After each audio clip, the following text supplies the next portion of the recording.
You are listening to the Foamy Heads Podcast, where we discuss craft beer and anything else that accompanies a glass.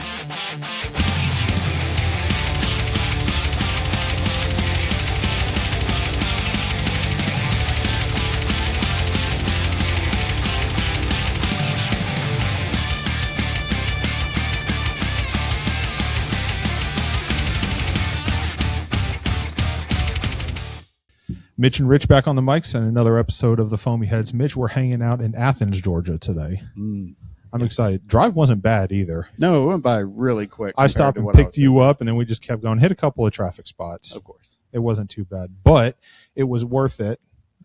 Creature Comforts just kind of setting the stage a little bit. Has a place in both of our hearts. I mean, like, we've been fans of Creature Comforts for the longest time. Tropicalier has a place in my heart from way back. Bebo is probably one of the best Pilsners I've had.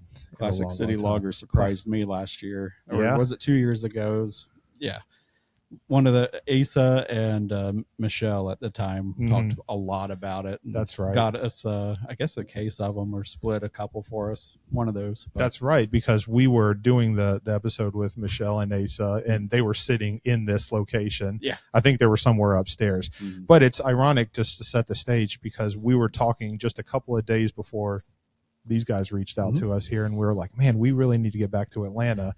Like, we should hit up Creature Comforts. We should just go see Athens, and then go hit downtown Atlanta. And then we got an email from Ale's PR team. It was wild. Yes. And we're actually sitting right next to two of probably the coolest people in the game right now. Yeah. And we've got the real L Sharpton with us today.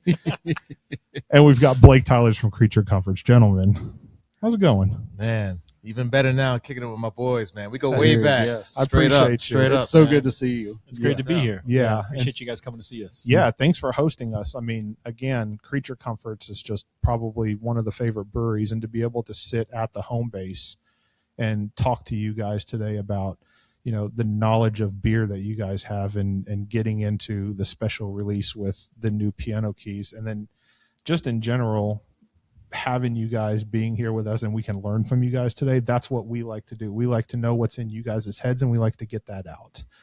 So really Appreciate excited you, man. about that. And then Careful. Huh? Said be careful. That's what we're here for. That's what post-production's for. But the star of the show, we're here today because, Blake, I mean, you guys have a really special collaboration going on here. That's right. We decided, and Ale approached us last year, and we feel very honored, known Ale for a long time, and to bring back Piano Keys, celebrating also his 30th anniversary of being a contributor and a narrator and a icon in the beer industry. Sure. And I knew without a doubt that we could give justice to what has happened to Piano Keys before us and make sure we bring it to life. And we've been working on this project now for, I guess, 6 to 8 months is kind of when we started kicking around. Wow. Yep.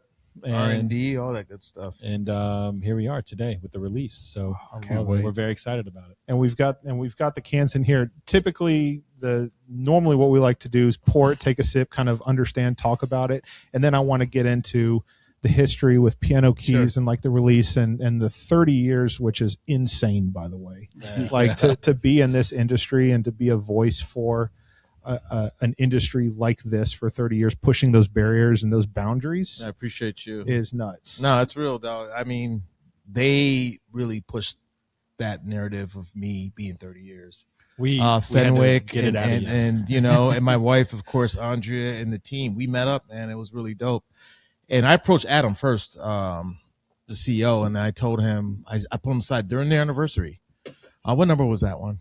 It was 11, 12 this year. Yeah, Wow. 12 this year. And I told him, I said, dude, I didn't tell anybody, I didn't go to any other brewery yet, but I want to make Piano Keys with you guys. And he said, what? I'm like, yeah. He said, I said, all due respect to New Belgium, but you guys have known since day one, literally, of trying Tropicalier when it was in home brew form as a little gift for me at Brick Store. Yeah. So that's how far back we go. And then, I know these guys.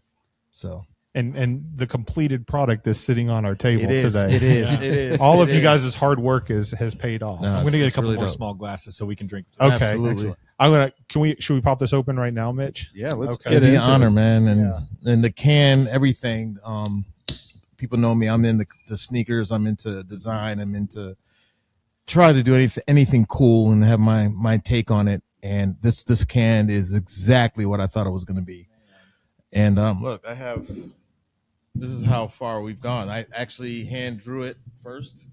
That's insane. Yeah. And gave it to their designers and said, let's play around with it, come up with a new kind of lettering for it. If you notice, there's a lot of Easter eggs with this one, down to the lettering and stuff. I'm a design and communications major, so I thought it would just be perfect to nerd out with their team. And it's one of my most fun things to do when it comes to making a beer. Like from an artistic Yeah, standpoint, the art like stuff. down Oh, to- that's that merch. I mean, of course, I give what the hell the flavor is going to be Yeah. that I'm envisioning, but they realized everything I had in mind. yeah. Yeah. It's cool to see. It's like when you have the idea and see it come to light, No, and it's it's sitting dope. on the can art. And one of the things you brought the can art up, I want to get into that in just a second. But even you were very specific about the original fonts of Piano Keys. Yep. Kind of gave like a Godfather type Yes. font to it. Yeah, I want a gangster beer. This Yeah. I can't tell. This font looks different. Yeah. Yeah. I maintained, shout out to Tyler and Larry and the creative team. I wanted to maintain that font just to kind of have some recognition. People still know it's Piano Keys. But the P and the K, they really freaked that and include. I wanted more musical kind of vibe to it. Mm-hmm. And shout out to New Belgium for bringing me on to realize my dream of making my own beer first and foremost. But going with these guys, I knew it was going to be something totally different and creative, yet still embracing the kind of feel and design kind of concept I want to kind of preserve. Yeah. The color scheme, the colorway, and they freaked it. Like again, you see this right here, and I that's all. That's what I started with, and that's why I let the logo kind of open Heck yeah. so that we could come up with something together, and they killed that, man. Yeah, Yeah. little Easter eggs. You got the. I don't know if you guys are musicians or not, but this is the bass clef. So you probably have heard of a treble clef, which is used for I was here, wondering. Okay. Yeah. like the ampersand.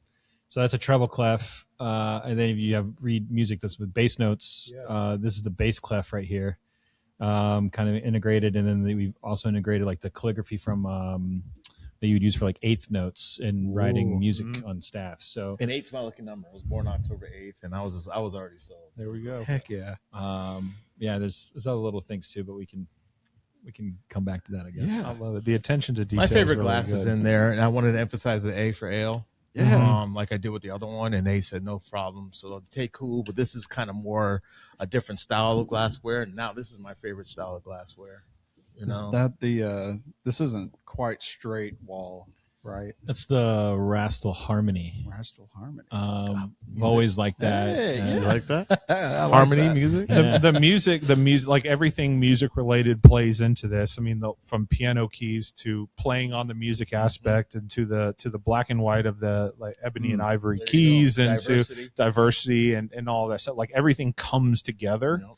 to form what's sitting in this 16-ounce can right here. Mhm. It's cool to see, and the black like top, the Yeah. black can is Yeah. a dope look. I'm not gonna lie. Absolutely. Yeah.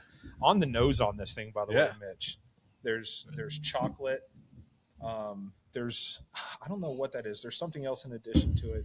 I smell some vanilla. I think I'm going to get more of that probably on the taste. But what else am I smelling in the nose other than that chocolate? Or is it just that deep, like rich chocolate? You want us to tell you? I can say can't- well, so he can say some that's- shit. I can say some that's my guess. That's my guess. Yeah. But like Yeah, no. it's one of the things that you said a few years back when we sat down with you the first time, and this was before even the Ale Mac stuff. This was when we were at Inner Voice in Atlanta, and we were talking about the piano keys. Is that I came up with something like I had a taste on something, and Ale had said like the beauty about craft beer is that taste is subjective. That's right. So like I can smell Damn, something, remember I that, can man? taste Really? something. You're my I'm brother, telling you, man. I mean, I have a few. I had to go back, a few years, but I figured it out. Yeah, But the yeah. beauty of something like this is I will probably pick up on most of what like the description is telling me to, but there are things that I'm not going to pick up that somebody like probably yourself, Blake, would just like, that's in there and you're expecting it to. It's like reading the label of like a cigar. They can sit there and tell you all the taste profiles and stuff, and you're going to pick up on some, and you're going to rely on somebody else to give you the rest. So I get chocolate on the nose. I get a boozy, like a heavy booze smell on the nose. I'm expecting it to taste really smooth when I drink it, but that's what I get on the nose, Mitch. What you got, my man, Mitch? You hit it all. I like the extra little booziness to it. I don't know. Whenever I see something below a 10, I don't expect it to smell so stout for some reason. I don't know. It could be because 9.6. 9.6. Yeah, 96 is when he started writing. Yeah. There's so that's 30. Even that's like strategy. That's the 30 years. Yeah. Can I take a sip of it now? Let's get into it. Okay. Yeah. Oh, for the nose though too. Oh, okay. Blake and I just to please. One of them that I'm sure Blake's going to say one too, but he I would say he's going to say some leathery kind of hints in there that you get, and real deal tobacco type of thing going on there, like the complexity there. And again, there's no wrong answer, but those are things why I love the complexity. Like I tried this for the first time like a few days ago. Really? So I'm still geeking out on it. So imagine you waiting all this time to actually smell it, let alone taste it. So those are notes. I don't know. Did I miss anything else, Blake? Yeah, I mean, I think there's a lesson built in here too, that it's an exposure to a vanilla like you probably haven't experienced before.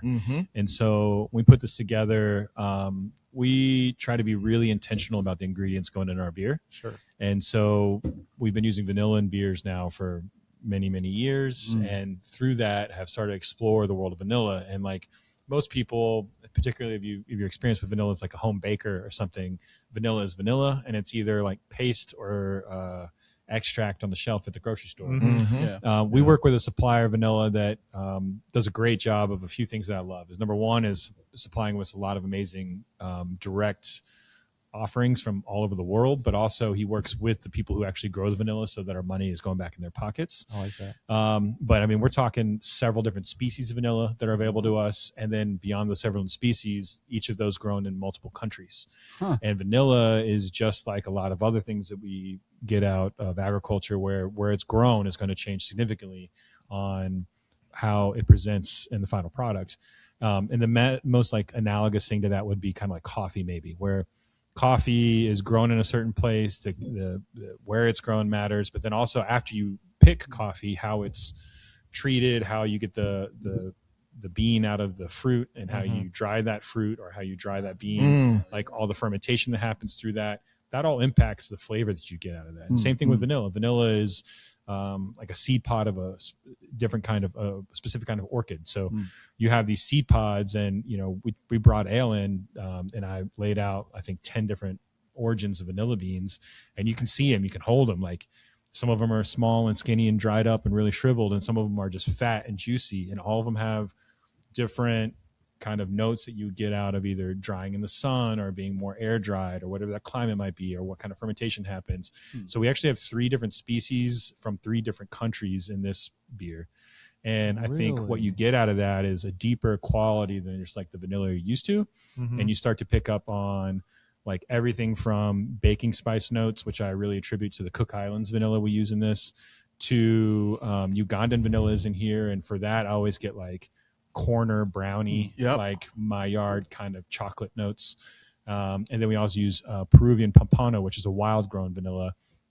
And that gets a little bit more, I would say like nasally floral kind of notes, which then also kind of, I think, plays in the same lane as boozy. Like interesting. If that's what it was. It was that one right there. The last one. It's that last one. It's like, there's like, it's like a, I didn't want to say, like, I'm glad you mentioned vanilla, and it was almost like you can kind of confuse it for like a not sweet chocolate, but almost like a cherry chocolate for me.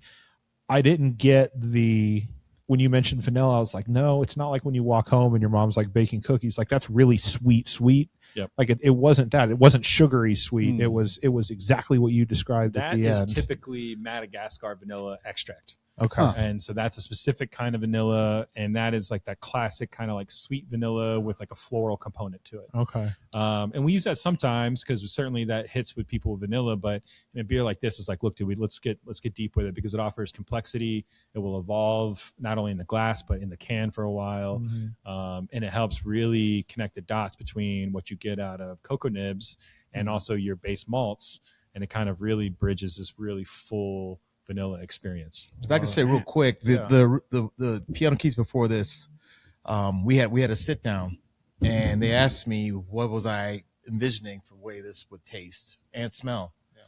And one of the things I want to do differently, the one before this was a dark chocolate, more forward beer, and I appreciated that.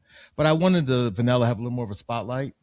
And I said to Blake, and he was just basically literally like, hold my beer, I got you. Because I didn't know he was such a vanilla genius in a lot of ways. Honestly, and one of my most experienced, my favorite experience besides designing the can is smelling the vanillas and tasting them, actually taking them out of these shrink wrap packages and slicing them down the middle, feeling the texture, the smell, and actually tasting it on site.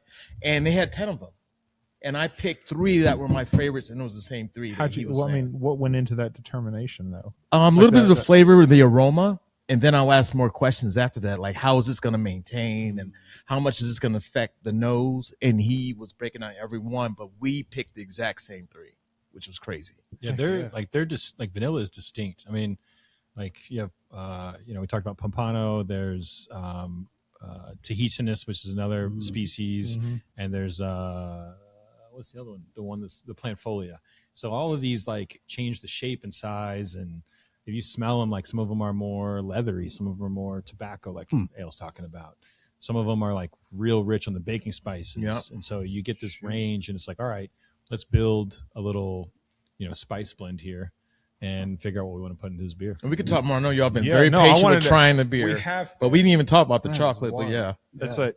And I'm curious how I'm about to find out, but I'm curious how much of that I'm going to pick up on the taste also. Yeah. I think the more you drink it, the more it's going to keep giving you different vanilla notes through the glass.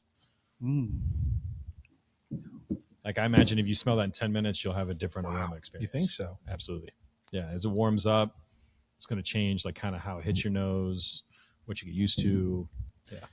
And this has not been said yet. This has not been mentioned, but of course we have a lot to talk about in this beer, but this is not one of those stouts that's too thick to drink. That was one of the things. And too thin to just down. This is a sipping style beer. I'm getting vanilla on the taste. I'm getting dark chocolate. I'm not getting like overly sweet chocolate, which is really good. It's right in the middle. It's right where it needs to be. 9.6. Yeah, that's the other part too. It's not super Such sweet, a smooth beer, and it's just elegant. And again, like Blake said, the flavor profiles change a little bit. As with other stouts, you see, you taste other components and things that just was like, oh wow, I didn't try that before. But and the taste stays with you too. Like it stays on the back of your mouth. Like it's still dark there. chocolate, especially. Yeah, I like the finish. How you get that little more of a dark chocolate kind of edge. It really balances out. I think the more like vanilla forward aroma and first impression you get. Yeah, real soft and just enough dry right at the end. That's right. So what about the chocolate then? I mean, chocolate's locally sourced, right? Is it from the area here? Well, or is it not too far? It's roasted locally. Sourced from Ecuador. So we work with Condor Chocolates. Okay. They're here in Athens. And they have a beautiful family story where their family is Ecuadorian. They source from there, and they really just make world-class chocolate right here in town. In fact, they're about 2 blocks away where they roast and produce all their chocolate. Wow, so they're very intentional about what they do. So we know that they are taking the time to go down to Ecuador and source great beans and get all that jazz. And I think really the superpower that we are afforded by working with them is that we get to put those cocoa nibs into our beer. I mean, like the day after it's roasted. And I'll tell you, I've worked with different cocoa nibs. And there's a difference between opening up a package that was roasted weeks ago at some other place and what you get out of that aroma versus opening up the container that came down the street yesterday. Yeah. It blows up the entire brewery with this rich chocolate aroma. And so it makes such a difference when you do it that way. To be able to smell this thing in the brewery, like as it's going, that'd be insane. I used to spend a lot of time making a lot of stouts. So luckily, I've been able to learn a couple thing or two through some mistakes. And getting cocoa nibs fresh it's a game changer. It's the game changer. And Piano Keys is on some Weird of the World shit anyway. Like, we really want to tap into places around the world to source the ingredients. Mm-hmm. That was one of the things in the Ugandan and all that, and showing love to the motherland was a big thing. But we also, speaking of motherland, one of my requests was to implement Symphonio. Shout out to my boy Garrett Oliver and what he's been doing and exposing this great grain that people are brewing with from West Africa.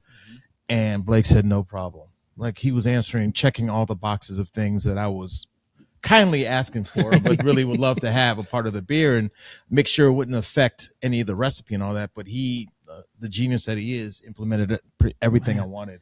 And Garrett's my homie. He was my inspiration, the only inspiration from a brother standpoint of someone being in industry. And we had different roles, which is really dope. You know, he's writing books and really about a lot of those intricacies of beer. And mine is more of the styles and educating people on what beer could taste like and how beer is not just yellow and fizzy that you see on the commercials. So that was why I made Imperial Stout. My shit is West Coast IPAs. I know that. I remember that. Yeah. but You're I want to make hot-headed something where hard, people are like, aren't you? wow, I know beer could taste like chocolate. Yeah. I'm talking That's awesome. people who don't know things about beer. My wife is not a big beer fan. Loves a good stout. Like, go. that is her. So she is a beer fan, but just Yeah. stout, So, right? and that's kind of what got her into it is she's like, well, I don't like really bitter. I don't like super carbonated. I like something that's got some body to it, which is probably why she likes me, but she likes something that has some body to it and something that's like heavy and dark. And like one of her originals was like Wiseacre's Got to Get Up to Get Down, because she's a big coffee fan and to be able to have a very heavy coffee flavor profile in a stout was like right up her alley.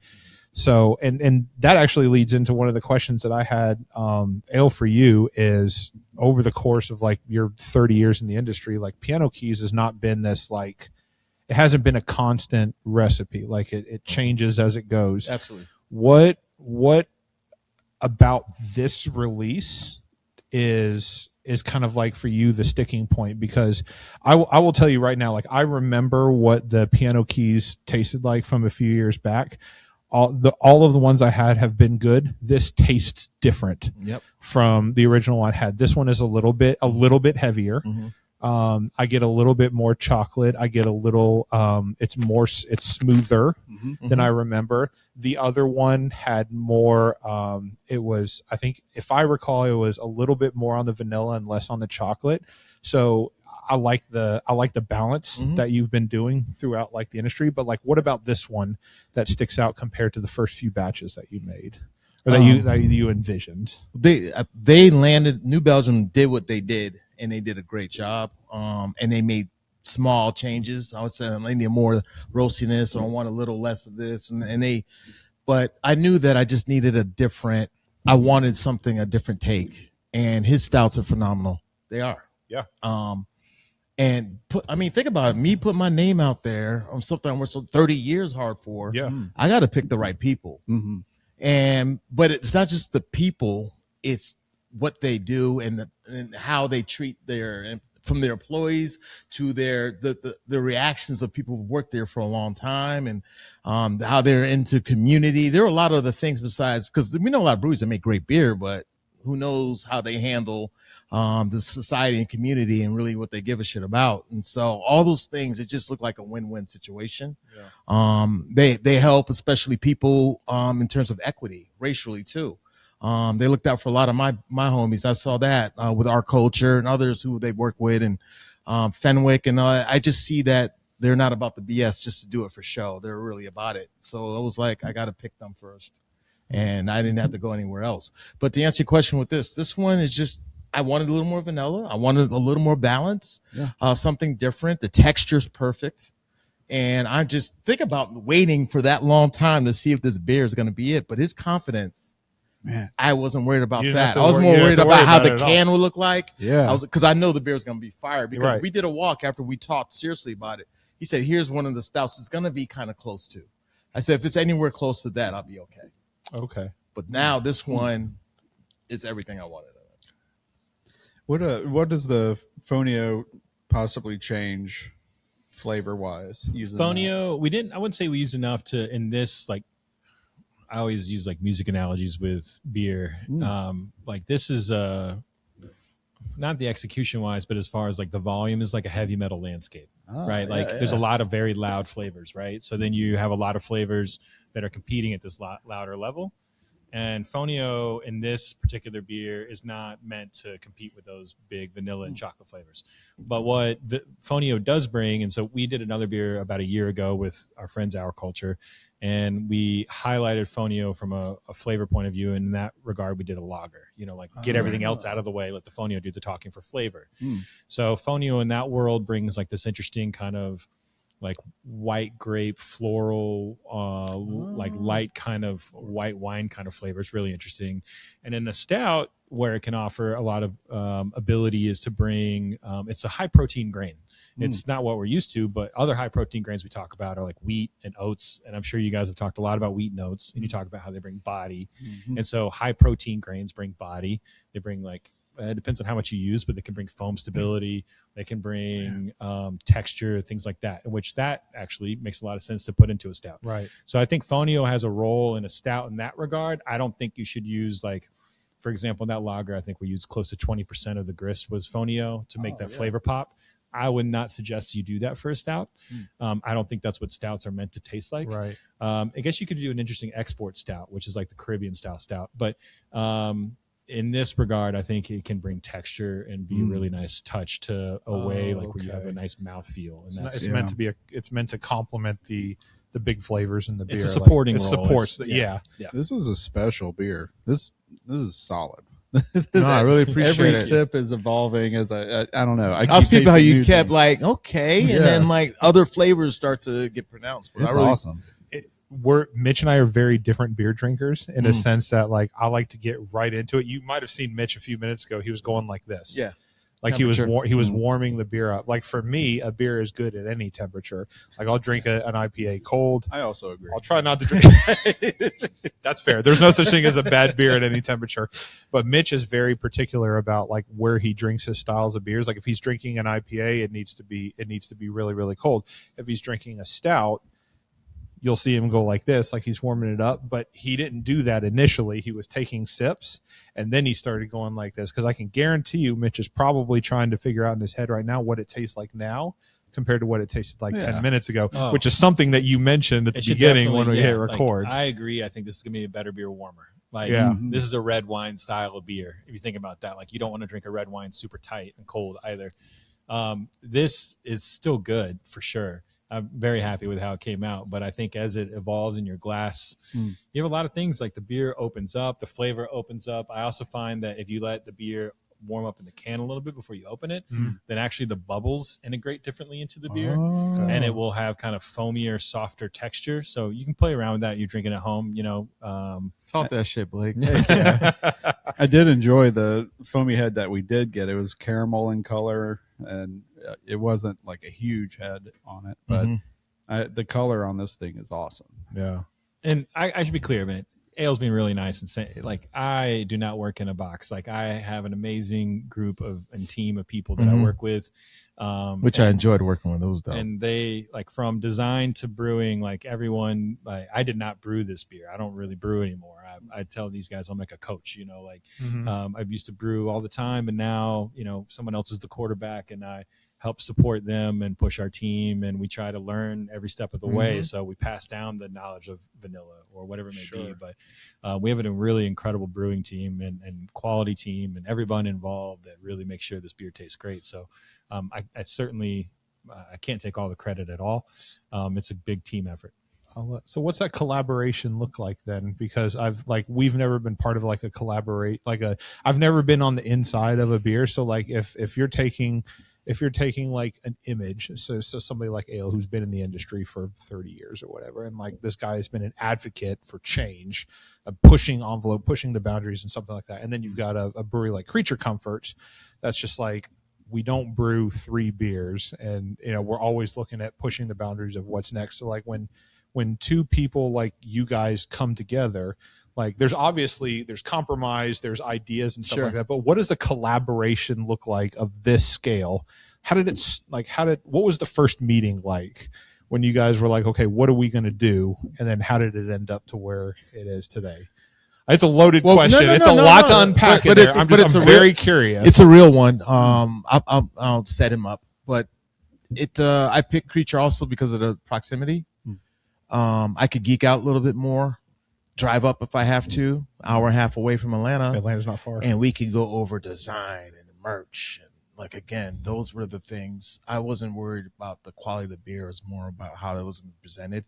And I'm sure they haven't dealt with anybody like me in terms of how specific I want things, but they understood that going in. Yeah. They know that I care about style and my name being on something that's fucking dope, excuse my language, but has to be, it represents me. And my wife knows how meticulous I am with everything, but they landed everything. The proximity is what made the major difference.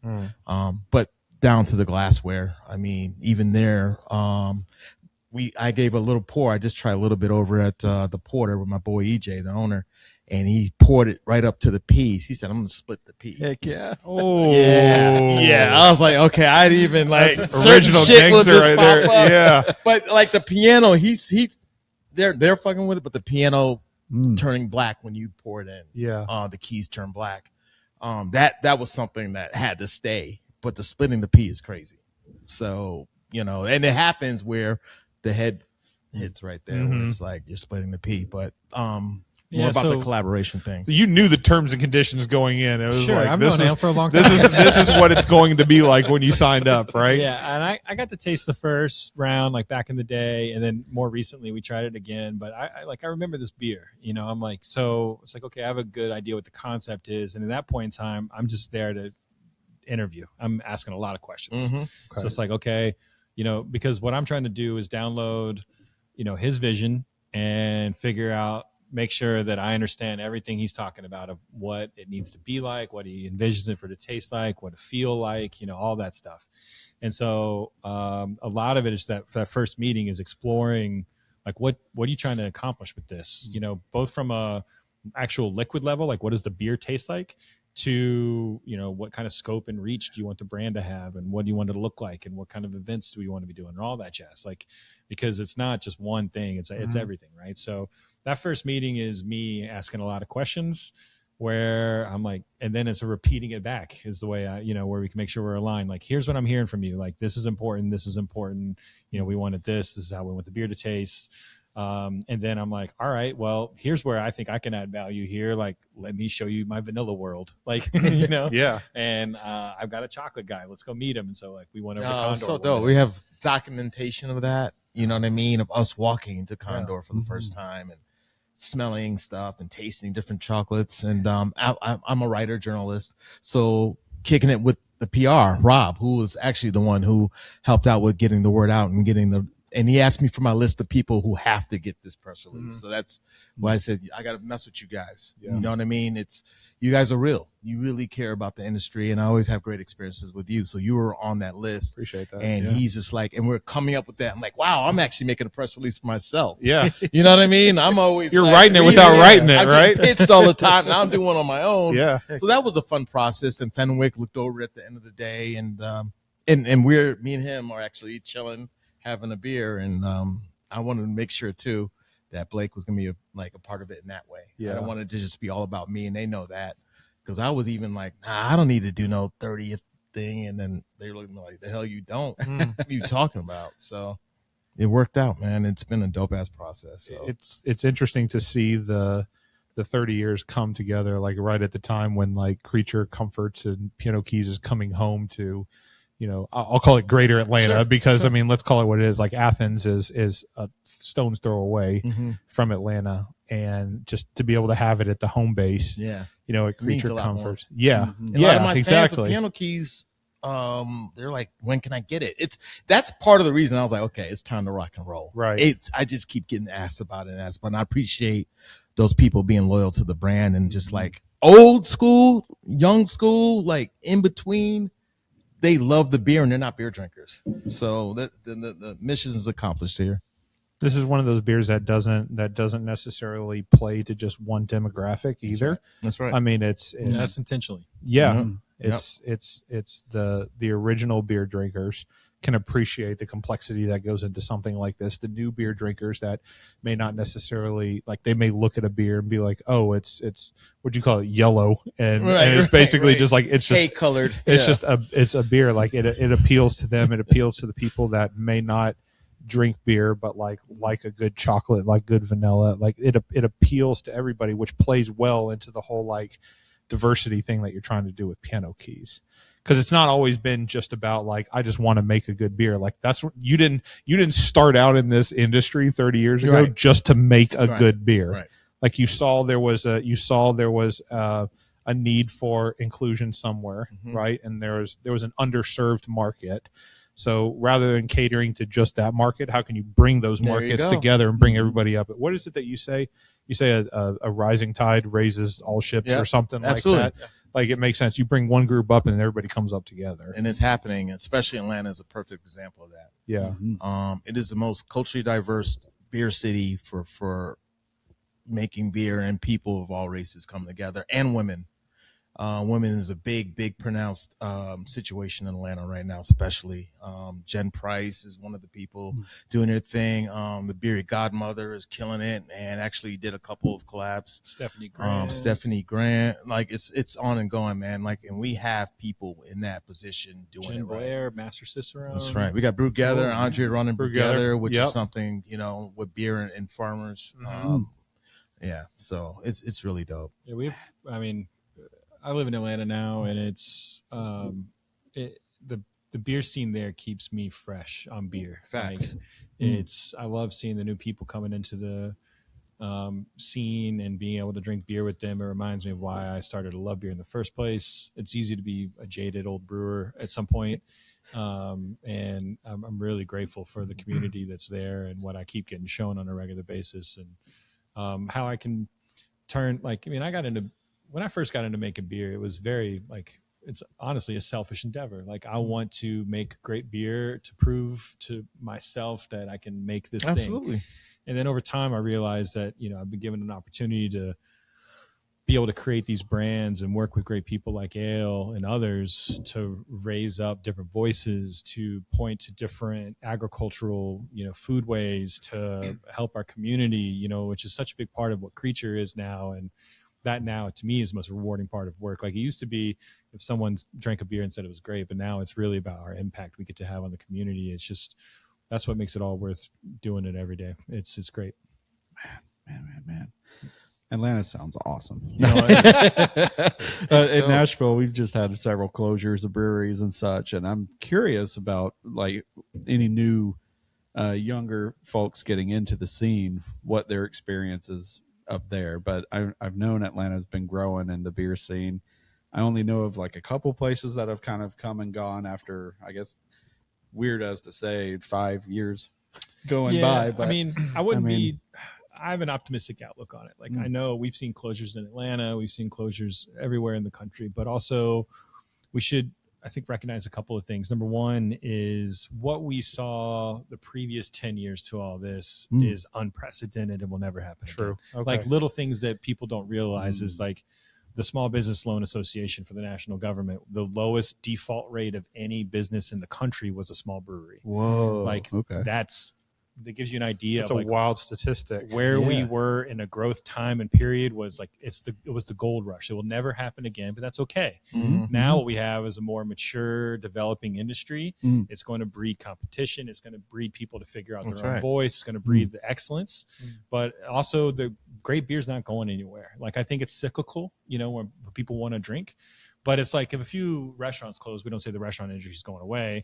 We say like, okay, now's a downturn and that sucks, and let's figure out how to get back up. But then there's always someone new that's coming along with a new perspective that's going to do something blow our minds. Man. And that's still going to happen right now. Like, the people not being able to succeed right now, like I feel for them, and that's horrible because there's people losing jobs and losing their dreams. But I have no doubt that someone else with a new idea and a new voice and a new perspective is going to come along and share something great.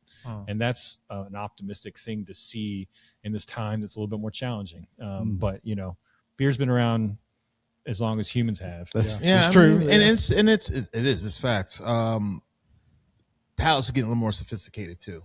Okay. So they realize a lot of the beer that they want, they know is super quality. They're going to keep patronizing those spots. So lager makers like Halfway Crooks, you know, and others, they're going to be like maintaining their audience. But real quick, the whole diversity thing we were talking about, when I first started, again, this is the 30 years we're talking, and I was the only brother at a lot of places that were beer. Yeah. Just no brewery that said whites only, or no beer pub that said whites only on there. It wasn't really. It was the thing. It was just like it was. I'm gonna be the only brother. Fine. I'm gonna create a sticker and have a name that sounds revolutionary and very progressive. Ale Sharpton. But Blake said something really funny. He said, and I love that because now I'm going to spots where I'm the only white dude. Sure. And I do love it. And that's Atlanta for you. And there's a lot of other cities that are really developing that. Sacramento has a really powerful black beer scene. Chicago. So we're getting there. Heck yeah. Little bit by little. A lot of great things are happening. The National Black Brewers Association, the NJF, the fact that we've got nothing's going to change or get better about a problem if there's no acknowledgement of the problem. And I think at least now it's very acknowledged, and there's people doing work and real work. And now people who were, you know, like, I don't like this problem, but I don't know how to do anything about it. Now they have ways to channel their energy and to make a change happen. So we've seen great opportunities for us to plug in. I think a lot of other breweries feel the same way, and we can really make a difference, you know. And I love living in Atlanta so much because I go to other cities. I'm like, where are all the black folks? Like, this is really boring, y'all. Like, you guys don't have. There's a vibe in Atlanta that is that's missing everywhere else, you know. And if you don't know that and you live in Atlanta, then I encourage you to plug into the vibe because it's what makes that city special. For sure. And there's that kind of ties into something that we were talking about the other day. Like an unprecedented event is like breweries were just popping up over the last few years. Money was cheap, right? People could just borrow, and they could open up brewery. A lot of the beer tastes the same. Like all these, they would just open up to just brew the same IPA over and over and over again. And then as you're seeing it starting to consolidate, close down, the winners are prevailing, and the people that seem to be sticking around, generations today don't drink beer because they just want to drink beer. They're putting their money towards a cause. Like that's where people are spending their money. Most people are spending their money. They're putting their money into something that they know is going to better the community, which is probably why Creature Comforts has stayed. You know, it's one of the reasons Creature Comforts is thriving is because, you know, it's not just about making a beer. It's about their community as well. It's not just why, you know, Ale's not just making a beer just to make a beer, because it's about the community. It's about like the inclusion, and you can tell that all the way down from just black and white keys. You know, I mean, like, look at the table. This is something, to your point, in the craft beer industry that 15 years ago wasn't a thing. You know, 10 years ago probably wasn't a thing, you know, but to be able to have that diversity and that inclusion is really cool. But to not necessarily focus on that as saying, look, I'm trying to push this, just make it happen. And then people just, the people that want to make it happen just naturally come in, and then things just keep growing. People put money towards a cause. And if breweries can do that, that's what I like about craft brewers, is they're putting their money towards a cause, doing collaborations like Piano Keys. We changed our purpose. Our original purpose is different than where we are now. And we feel like we're very intentional as a business on if we make something change, like what our purpose is. That's not something we take lightly. It's not happening every year. I think we've changed our purpose maybe once or twice in our entire existence in the last 12 years. The reality of it is we changed it a few years ago because we realized the core of what we do and our absolute essence of who we are is to foster human connection. Our mission talks about beverages, but our purpose is actually just to bring people together. No. And we take that super seriously. It's not just something that's like on the website. I mean, it gets brought up in meetings maybe on a daily basis, weekly basis for sure. And it's driven our decisions of how we operate, like what we do, how we plug in. We feel like like for us, it's cool. We're all here because beer brought us together. Right. And we feel like beers and beverages in general, because now we distill, like it has this amazing opportunity to get people together, give you something to talk about, and maybe like taking a 6-pack over to your neighbor that you disagree with a lot of shit about. That 6-pack is like a little bridge, where you're Absolutely. like, cool, man, I might not agree with you on everything, but we both like this beer. We both like kicking it on the porch. Yeah. So maybe you're not, the devil incarnate. Maybe we have something more in common than we think. Yeah. Yes. And it's just we really feel passionately that like in this world where it's becoming more and more that we're being told we all need to be at odds with each other. Yeah. That the reality of it is like we have a lot more in common than we think, and we all actually. I generally try to tell myself and look at others. I'm like, everyone's doing their best. Yeah. And I try to believe that even about the person that makes me the most mad. And it's just a better way to live. So that's like at the core of who we are, why we make beer, why we bring people together. It just makes it all better. And so to your point of like why people want to get into something or spend money on something, it's like we hope that we can start there. Hopefully you bring people together, but beyond all that, man, like we actually put some serious meat into the community on the work we're doing as far as like our 3rd grade literacy intervention or how we're working with sustainability and, changing our carbon footprint, any of that. Like we really hope that in all the things we do from beer to operations, that if you ask more questions, you get continually more impressed. And we try to hold ourselves to that standard. This collaboration yeah. makes sense. Like Yeah, it does. totally Yeah, it makes does. sense. The two guys right here, I can see it. I can see it. With a few minutes left, because I know we want to be respectful of you guys' time, but like let's talk a few minutes about the party tonight. So Piano Keys, they're releasing today, Creature Comforts. There's merch everywhere upstairs. He's wearing it. Yeah. Ale's wearing it. The Dude, hat it looks look at good. The hat, by It the way. looks great. Show the sleeve off, Ale. That's what he Yeah. said. Get his good side. Like that thing is. The piano on the sleeve is just a thing I really wanted to have. Yeah. I want to continue with that because I've had it before, and then I have a thing with sleeves. So it's kind of like a trademarky kind Okay. of thing. I just want to have some things consistent with that. Yeah. I'm really into clothes. Okay. And sneakers. So the coordination, the black, the red, and then UGA. Mm-hmm. I mean, it would have been a lot tougher if this was Tennessee. And I'm like, damn, I got to make some orange cans and shit. I'm like, no, I got to stick Don't with worry my about black that. and Don't red. worry about it. My black Don't and worry red. about that. That's all good. That just was a Don't great worry about it. coincidence, though, to be a UGA because we went to a game. It's on my Instagram. Okay. Yeah. And I documented the whole thing, and we kicked it hard. And I was like, this has felt like home to me in terms of where to launch the beer. So it was all those things. But yeah, tonight is going to be an example of diversity and people kicking in, women, men, black, white, everything, Latino. It's all going to be there. We have people driving up from Atlanta asking when we're going to be there in the tap room. So I'm excited. And this is my initial launch. And then I have like 5 different events going on. You've got some things coming up later too this week, right? Yeah. And the cool thing real quick is Creature's entering new markets, new states. And so any way I can help push it and, tell people to look for my stuff there or whatever. And I think we're going to be doing something in DC at Church Key. Okay. So, which is one of my favorite bars and stuff. But I was like, Blake, can we get to New York? We're working on that. He's like, let's just get this together. Let's get this going on. So I had to be lassoed in a few times in terms of, I love that intimacy though. Yeah. And making sure that the Southeast is taken care of first. I mean, Atlanta is your stomping grounds. Yeah. It makes perfect sense. A cool question we kind of came up with going over the notes of what we could find online about all this, especially with the 30 years. What would 1996 Ale think of this beer? Well, 1996 Ale was fucking with Imperial Stouts a lot more. My joint was a Brooklyn Black Chocolate Stout. But I never saw a chocolate vanilla beer. I just didn't, and it just made perfect sense. I'm a music person, so if I knew I was going to implement all the things I love, art, music, beer, and then people getting together to enjoy it, that was my, and if someone told me that back then, I'm like, all right, I'm going to keep going. That's what I would have said. Yeah.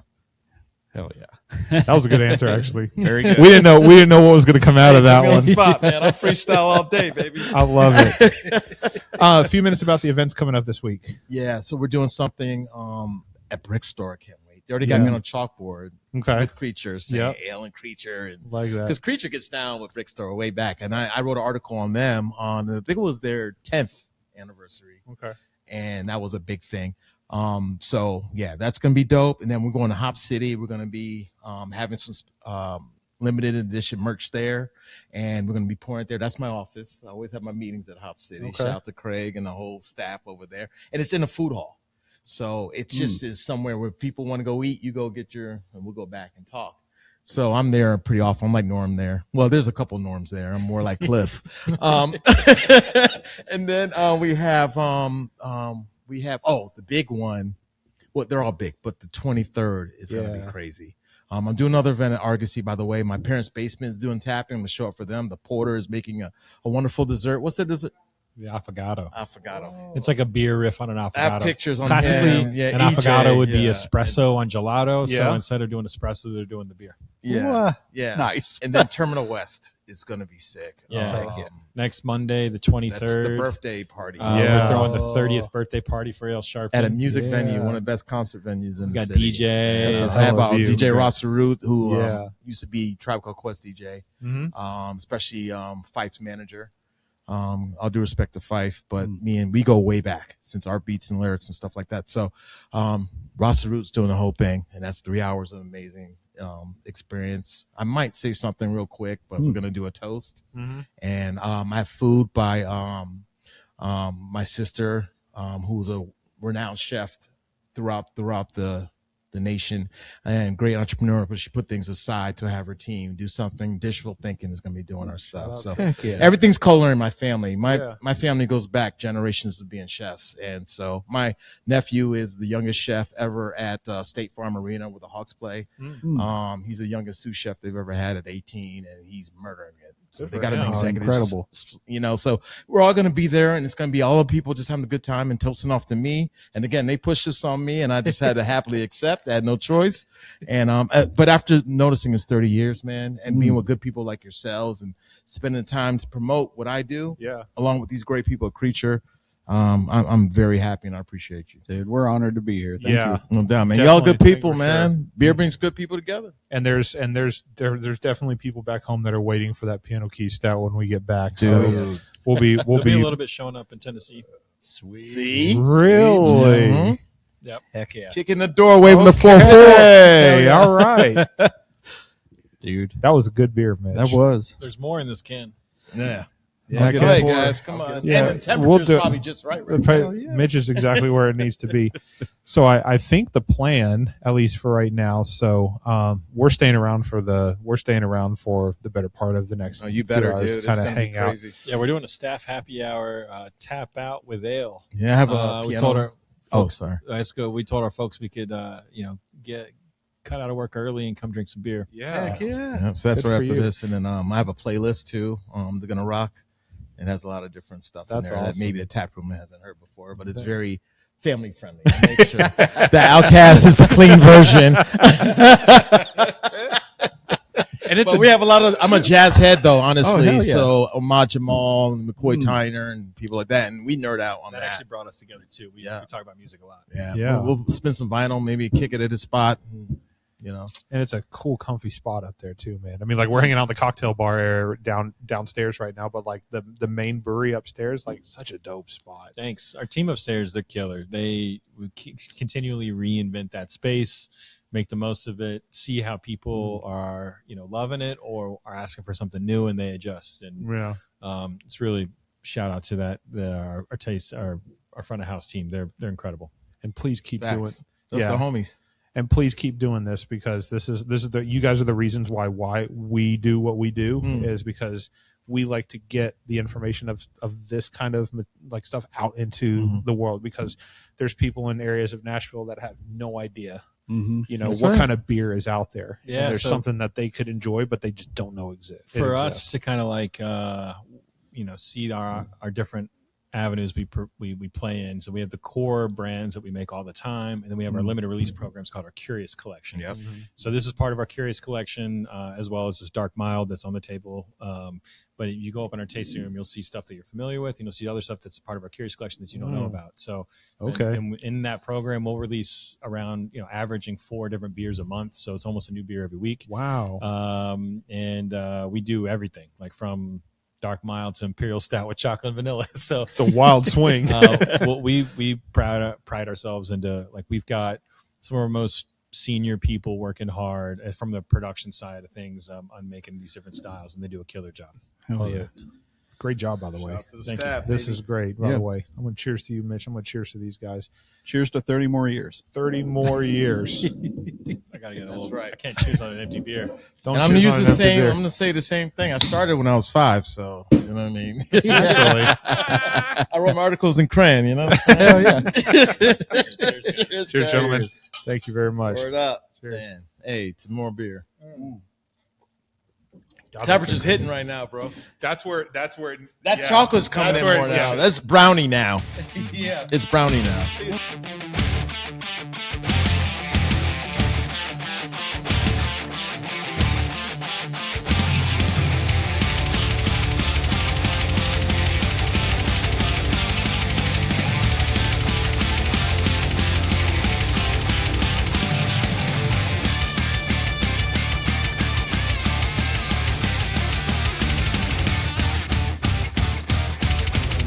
Droid camera with me. If we Oh, wanna let's take go old school, baby. I love it. 30-year-old camera.